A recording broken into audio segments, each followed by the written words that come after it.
Welcome to Faith and Freedom. For the next few minutes, we hope to inform, inspire, and encourage you as we discuss the legal victories and challenges to your fundamental freedoms and religious liberties.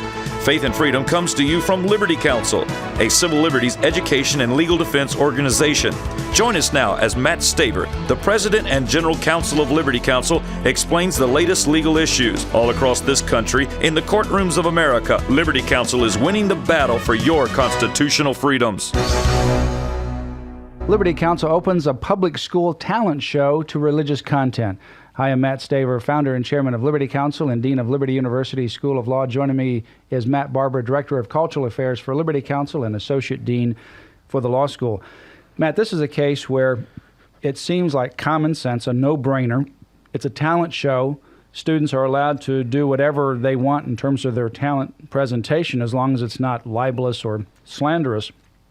But in this particular case, the students wanted to have a Christian song called Call on Jesus, and when they presented it as part of their presentation for what they were going to do, the principal and the superintendent said, well, it's got religious overtones, and so they consulted their counsel, and the counsel said, well, because of the, quote, separation of church and state, close quote, their words, they were not allowed to have this material as part of the talent show, and that's when Liberty Counsel got involved in this case. Yeah, you know, that's that line that has been spread by the ACLU and their ilk for decades now, this notion of separation of church and state, which is, of course, nowhere to be found in the Constitution. They're referring to the Constitution's Establishment Clause that says that Congress essentially cannot respect an establishment of religion. Congress, meaning that they cannot pass a law that recognizes a state religion like the Anglican Church. That's it. That has been twisted and morphed into this notion of all-encompassing separation of church and state, and so many people have bought into this lie that we see these types of actions occurring at school districts around the country, and this hostility toward specifically not just religion in general, but specifically toward Christianity, we see it continue to grow. Well, this was in Illinois. It's the Itasca Public School District. They wanted to censor two students, Christina and Gloria Ann, and it was a talent show at the Elmer H. Franzen Intermediate School just outside of Chicago.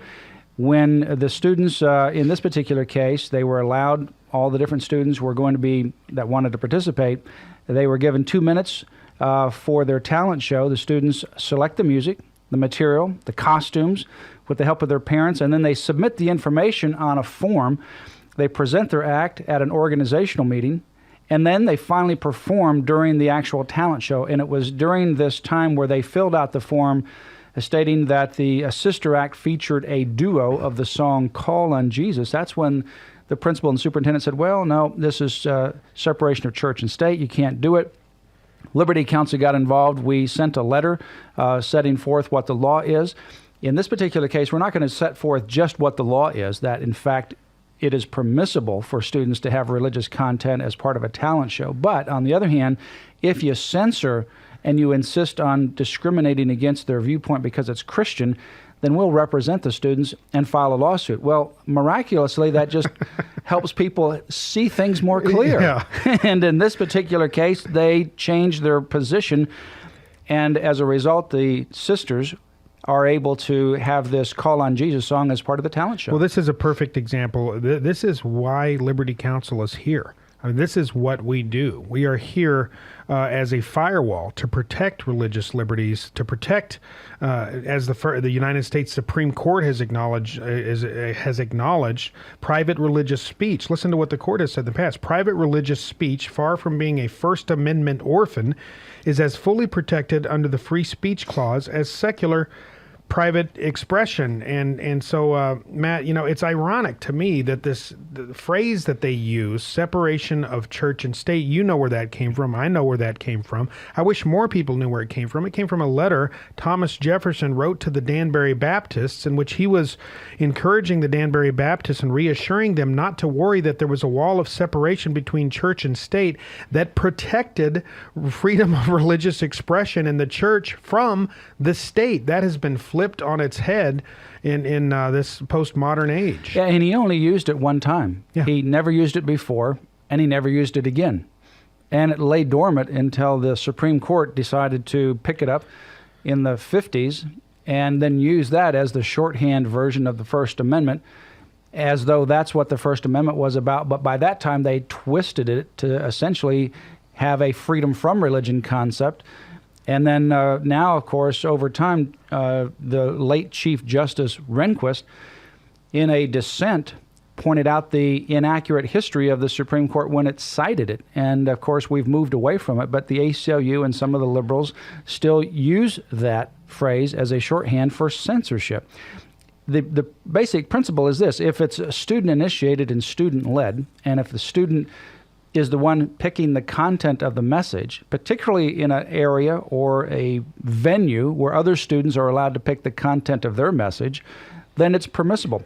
Not only is it permissible, they have a free speech right to do it. So whether it's a talent show where students have the right to pick their content, or if it's at a graduation where it's up to the student to pick the content of their message, or if it's a Bible study, a Bible club, prayer over their meal, or any other kind of gathering like that, students have a right to be able to engage in free speech. Well, sometimes I like to draw the stark contrast here. Here's the Establishment Clause of the First Amendment. It says specifically, quote, and only, Congress shall make no law respecting an establishment of religion. Period. That's it. Congress shall make no law respecting an establishment of religion. How do you go from there to, oh, sorry, students, at your student talent show, you're not allowed to make any reference or say anything or sing anything that might have a religious overtone? That's how far we have gotten away from the original intent and the vision of our founding fathers, how far the historical revisionists have taken us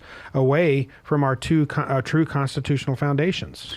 Well, people, if they want to learn more about the constitutional rights of students and teachers and even parents on public schools, you can contact Liberty Counsel. We have material for you. We have a book called Teachers' Rights on Public School Campuses, another one that's just dedicated to students' rights on public school campuses. And if you want more information, call us at Liberty Counsel, 1-800-671-1776. We also have brochures that are on that same topic as well.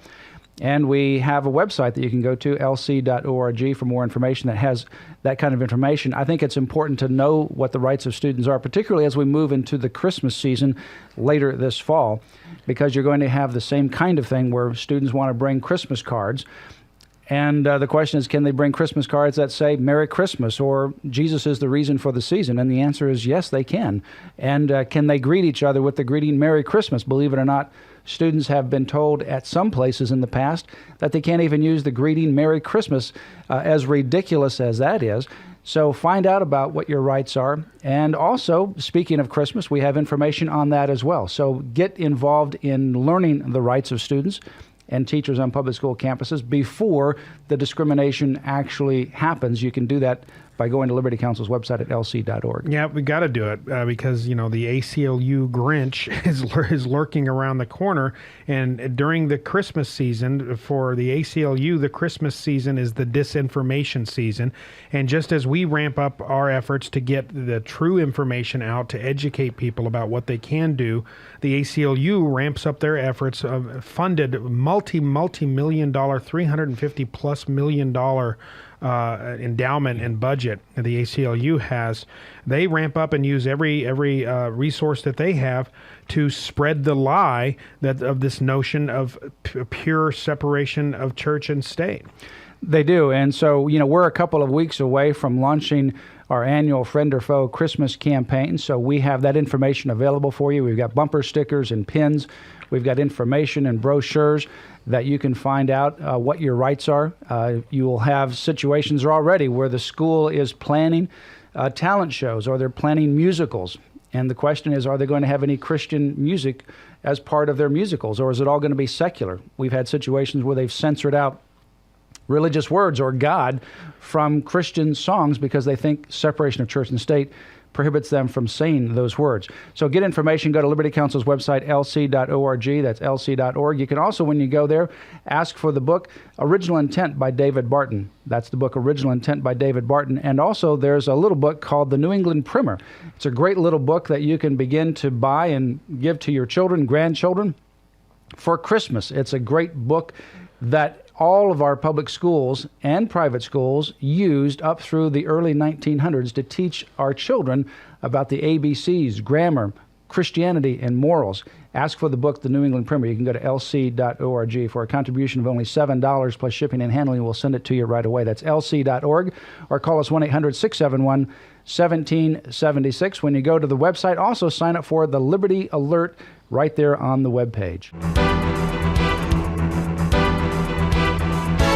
You have been listening to Matt Staver of Liberty Counsel. Our hope is to encourage and inspire you to stand up for your faith, family, and freedoms. We can accomplish a lot when we work together. Get informed and get involved today. Sign up for our free monthly newsletter, The Liberator. We will send it out to you free of charge. Stay informed with our Liberty Alert email update. Just click on the website at www.lc.org or call us at 1-800-671-1776. Tune in next time to learn more about your rights right here on Faith and Freedom.